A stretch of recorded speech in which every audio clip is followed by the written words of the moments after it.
Now, I'm pretty tired of being interviewed, so tonight, on the last night of February 2010, I'm going to turn the camera around on the man that has been asking me all the questions for the last 2 odd years, TJ Flynn. So bear with me. We're going to go around here now.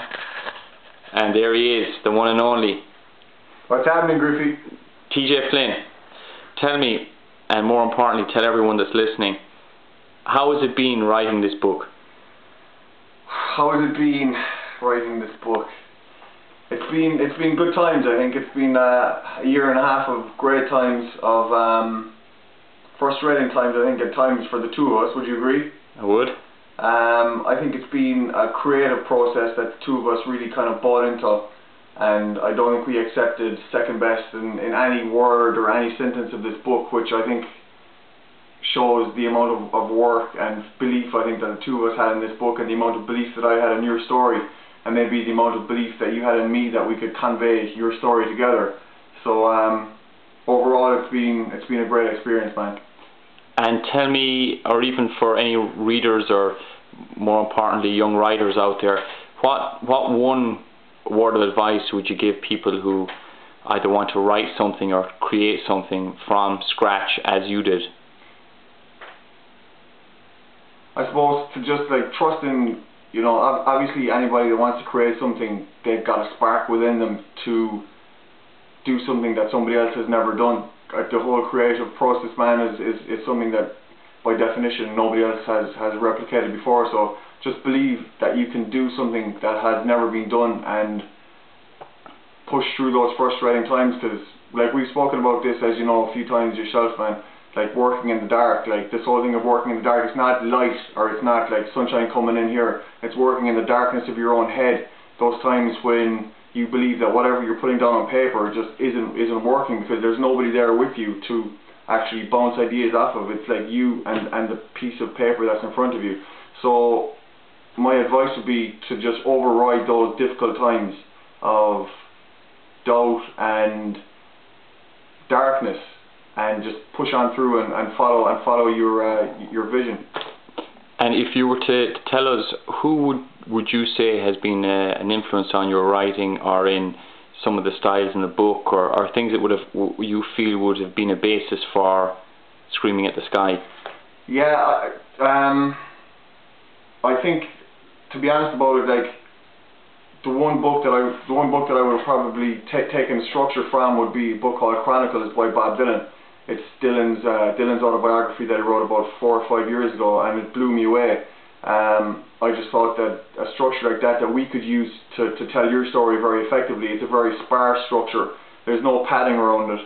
There's very little kind of bells and whistles to actually broaden out the story. It's basically the story as it is, and as we have in Screaming at the Sky, it's like 4 years and 4 chapters basically. Like to anybody it seems like a daunting read, but it's not.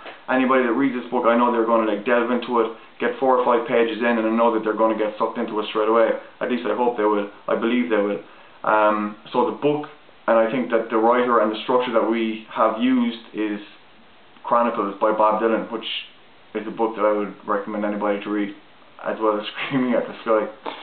Tell us a little bit about where the title, I know you're going to say you came up with the title, and I'll give you that one, but tell me a little bit about what the title says for you, or what does the title mean for you? Screaming at the Sky means that you release something from within you up to the heavens, and like you're looking up to the sky and you're just like letting something out of your soul or out of your stomach or out of your throat or your mouth. You're leaving it up to the sky. You're looking up to the sky, up to the heavens. It could be screaming in frustration. It could be screaming in joy. It could be screaming in pain, anguish, grief. It could be anything. To me, like Screaming at the Sky isn't just the name of a book. It's a phrase. It's a phrase that I've developed into my own day-to-day conversations, where I say, "Geez, I feel like screaming at the sky right now." And look, I mean, screaming at the sky. I'd recommend anybody to scream at the sky to actually physically do it, and you feel great after it. You feel relieved. Excellent.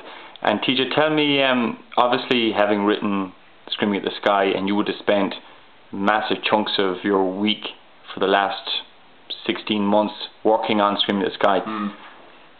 What's going to fill up that time? That's a great question. Actually, today, as I think you said at the start of this, was the 28th of February.